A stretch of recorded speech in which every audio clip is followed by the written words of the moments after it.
The first place where neural networks made a tremendous amount of difference is an area called computer vision, so analyzing images and videos. So let's see a few examples of how deep learning or these big neural networks can be applied to computer vision. So to do that, it's good to understand what image features are. So in computer vision, image features are kind of like local detectors that get combined to make a prediction. So let's say we take this particular image. Suppose that I want to predict whether this is a face image or not a face image.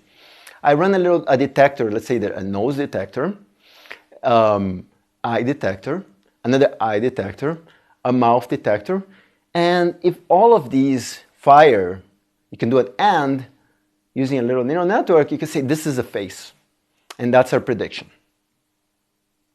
Now, this is a simple example of how we can build a classifier for images, but in reality, you don't explicitly have a nose detector or an eye detector. What happens is you use what are called image features or interest points.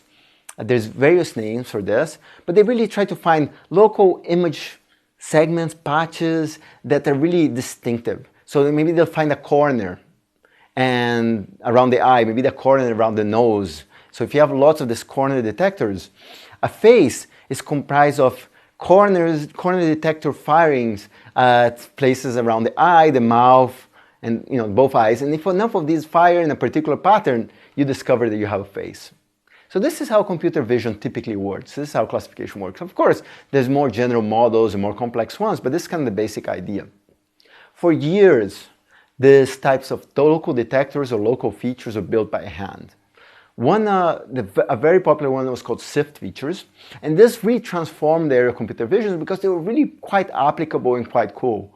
And then there are many others that improve their accuracy. So other kinds of features that can be used. We talked about this hand-created image features like SIFT feature. And so let's talk about how they can be typically used for classification. What we do is we run the SIFT detectors over the image and they fire in various places. So for example, the corners of the eyes and the mouth. And then what we do is we create a vector that describes the image based on the firings, the locations where those SIFT features fired. So it might have some firings in some locations, no firings in other locations, and this can be viewed similarly to the words in a document. So does the word Messi appear? Does the word football appear? Similarly, does a corner appear in a particular place in the image? Now, once we have that description of the image, we feed it to a classifier. So for example, a simple linear classifier like we talked about earlier in the quarter. It's not a quarter. We're teaching this online. It was earlier in the module. So, as we talked about earlier in the module, you can feed it to a simple linear classifier, and some names for those are things like logistic regression, support vector machines, and more. And from there, we get a detection as to whether this image is a face or not. Now, that sounds pretty exciting, and it had a real significant impact in the area of computer vision.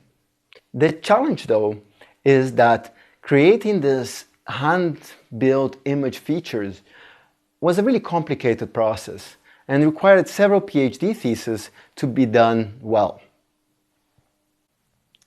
Neural networks are going to discover and learn those features automatically.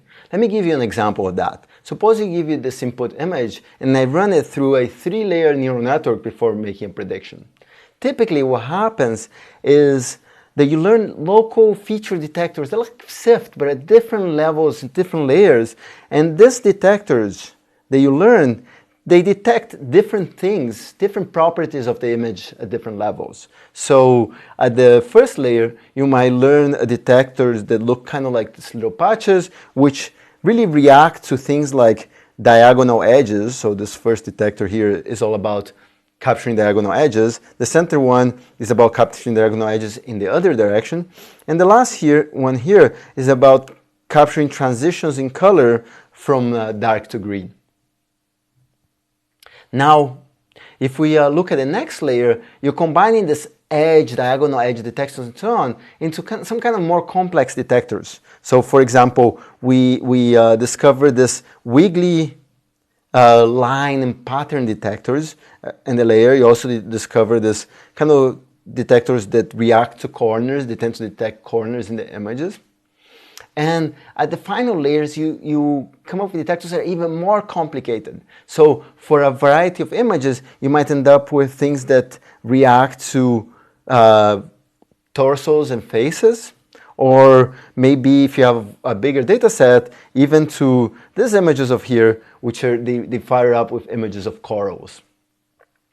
So neural networks capture different types of image features at different layers, and they get learned automatically.